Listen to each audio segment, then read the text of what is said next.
இன்னைக்கு இந்த வீடியோல என்ன பார்க்க போறோம்னா, ரத்த சளி அரிசியில புட்டு தான் எப்படி செய்றதுன்னு பார்க்கலாம். ரெட் ரைஸு இது வந்து ரொம்ப ஹெல்த் பெனிஃபிட்ஸ் இருக்கு. நான் இந்த வீடியோ எண்டுல நான் சொல்றேன். அதுக்கு முன்னாடி இதான் ரத்த சளி புட்டு மாவு. இது எப்படி ப்ரிப்பேர் பண்றதுன்னா, ரத்த சளி அரிசிய நான் இது வந்து ஒரு 2 கிலோ அளவுக்கு நான் வாங்கிட்டு, அத வந்து நல்லா வாஷ் பண்ணிட்டு, நைட்டு ஃபுல்லா ஊற வச்சுட்டு, காலைல எந்திரிச்சு அத வந்து உலர்த்தி விட்டுக்கலாம். தண்ணிய வடிச்சுட்டு, நம்ம வந்து வெள்ளை துணியில போட்டு 1 நாள் 2 நாள் இருக்க விட்டுட்டு, திரும்ப வந்து அத லைட்டா சூடாகறதுக்கு நல்லா ஒரு வறுத்துக்கிட்டு, மிஷின்ல குடுத்து அரைச்சு ஸ்டோர் பண்ணி வச்சுக்கலாம். இப்படி தான் வந்து நான் இந்த மாவு வந்து ரெடி பண்ணி அரைச்சு வச்சிருக்கேன். இது வந்து அப்பப்ப வந்து குழந்தைங்களுக்கு வந்து குடுத்தா ரொம்ப நல்லது. ஆ குழந்தைங்க மட்டும் இல்ல, வந்து பிரெக்னன்ட்டா இருக்க லேடீஸு, நல்லா இந்த அனிமிக் இருக்கவங்க, ம் இது ஃபீட் பண்றவங்க, இது மாரி எல்லாத்துக்கும் வந்து ரொம்ப நல்லது. இது வந்து ஹீமோகுளோபின் வந்து மெயினா வந்து இன்க்ரீஸ் ஆகும். ஆ weekly once or weekly twice கூட நீங்க செஞ்சு குடுக்கலாம். ஸ்கூல் விட்டு வந்தா குழந்தைங்களுக்கு வந்து ஸ்நாக்ஸாவும் பண்ணி குடுக்கலாம். இது அவ்ளோ ஹெல்த் பெனிஃபிட்ஸ் இருக்கு. ரெட் ரைஸு, ரத்த சளி அரிசி.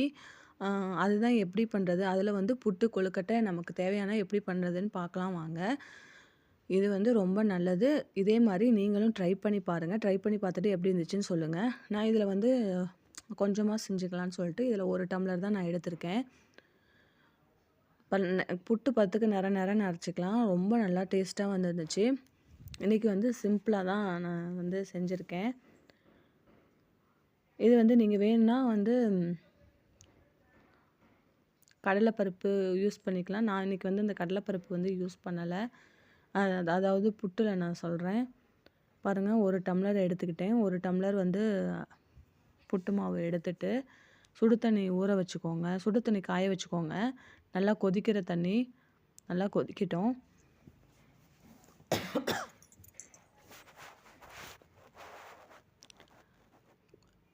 லைட்டா உப்பு ஆட் பண்ணிக்கலாம்.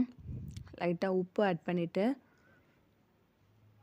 சுடு தண்ணி நல்லா கொதிக்க வச்சத வந்து ஊத்தி லைட்டா பெசஞ்சு விட்டுக்கலாம். கை வச்சு நல்லா கலந்து வச்சுக்கலாம். உப்பு ஆட் பண்ணி நல்லா கை வச்சு கலந்துட்டு பாருங்க, தண்ணி வந்து சூடா இருக்கு.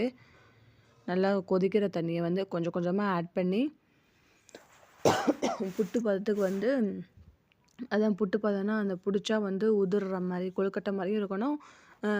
ஊத்தி விட்டா உதிர்ற மாரியும் இருக்கணும். இப்ப பாருங்க, நான் காமிக்கிறேன். நல்லா சூடா இருக்கு. அதனால தான் கரண்டி போட்டு கிண்டிட்டு இருக்கேன்.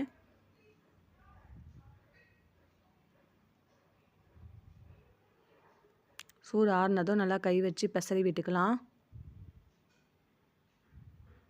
பாருங்க, நல்லா நெறன்னு நம்ம அரைச்சதுனால நல்லா பொல பொலன்னு இருக்கு புட்டு. நல்லா இது பெசையும் போதே நல்ல வாசம், நல்ல ஸ்மெல் வந்துச்சு. ரொம்ப நல்லாயிருக்கும். டேஸ்ட் வைஸும் சூப்பரா இருக்கும். ரொம்ப பெனிஃபிட்ஸ் இருக்கு. பாருங்க, இந்த பதத்துக்கு வந்து நம்ம வந்து இது பண்ணிக்கலாம். சுடு தண்ணி ஆட் பண்ணி லைட்டா உப்பு போட்டு ஆட் பண்ணி வச்சுருங்க. கொஞ்சம் தண்ணி பத்தல ஆட் பண்ணிக்கிட்டேன். இது மாரி வச்சு மூடி வச்சிடலாம். ரொம்ப நேரம் ஊறணும்னு அவசியம் இல்ல. இத நீங்க பெசறி வச்சுட்டு, இட்லி கொப்பரையில தண்ணி வச்சுக்கலாம்.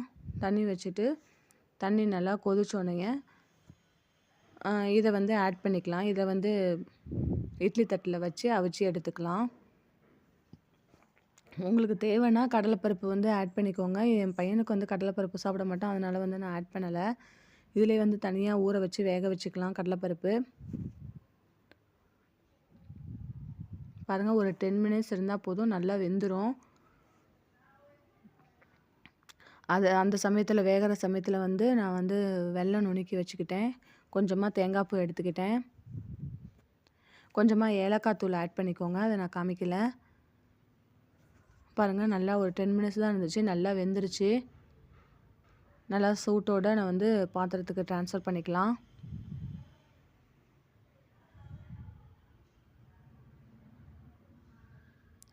இந்த மாதிரி ஹெல்த்தியா வந்து உங்க குழந்தைங்களுக்கு செஞ்சு கொடுங்க. ரொம்ப விரும்பி சாப்பிடுவாங்க. பாருங்க, நான் ட்ரான்ஸ்ஃபர் பண்ணிக்கிட்டு சூடா வந்து நீங்க வந்து வெல்லமும் தேங்காவும் போட்டு கிண்டிக்கலாம். ஏன்னா அந்த சூட்டில் வெல்லம் போட்டால் தான் வந்து கொஞ்சம் நல்லா கரையும். இது வந்து வெல்லம் ஆட் பண்ணிக்கோங்க. சர்க்கரை வந்து நான் ஆட் பண்ணதில்லை. எப்படி இருக்கும்னு தெரியல. ஆனால் நான் வெல்லம் தான் ஆட் பண்ணியிருக்கேன். வெல்லம் நீங்கள் நாட்டு சர்க்கரை எது வேணாலும் ஆட் பண்ணிக்கலாம். ஏன்னா அந்த சூட்லேயே இருந்தால் தான் வந்து வெல்லம் நல்லா கரையும். கொஞ்சமாக தேங்காய் பூவும் ஆட் பண்ணிக்கிறேன். ஒரு 2 ஸ்பூன் போதும். நான் இது கொஞ்சம் அளவு தான் பண்ணுறேன், அதனால் ஆட் பண்ணிக்கலாம் கொஞ்சமாக. பாருங்கள், நல்லா இது பண்ணிவிட்டு கொஞ்சமாக ஏலக்காய் தூள் ஆட் பண்ணி நல்லா கிளறி விட்டுக்கோங்க. நமக்கு இவ்வளோ தாங்க, ரெடி ஆயிடுச்சு. ரொம்ப ஈஸியாக ரெடி ஆயிடுச்சு. நீங்கள் இது மாதிரிலாம் செஞ்சு கொடுப்பீங்களா அப்படின்னு கமெண்ட் பண்ணுங்கள். பிடிச்சிருந்தால் லைக் பண்ணுங்கள், ஷேர் பண்ணுங்கள், சப்ஸ்கிரைப் பண்ணி சப்போர்ட் பண்ணுங்கள். இன்னும் நிறைய ஹெல்த்தி ஃபுட்ஸ்லாம் வந்து என்னோடய வீடியோவில் சேனலில் போட்டிருக்கேன். அதெல்லாம் பார்த்து சப்போர்ட் பண்ணுங்கள். ரொம்ப நல்லாயிருக்கும், ரொம்ப டேஸ்ட்டாகவும் இருந்துச்சுங்க. நீங்களும் இந்த மாதிரி ஹெல்த்தியாக ட்ரை பண்ணி பாருங்கள். வீடியோ பிடிச்சிருந்தால் லைக் பண்ணுங்கள், ஷேர் பண்ணுங்கள், சப்ஸ்கிரைப் பண்ணிக்கோங்க. மகிழும் மனமும் நிறைந்து இருக்கட்டும். தேங்க்யூ.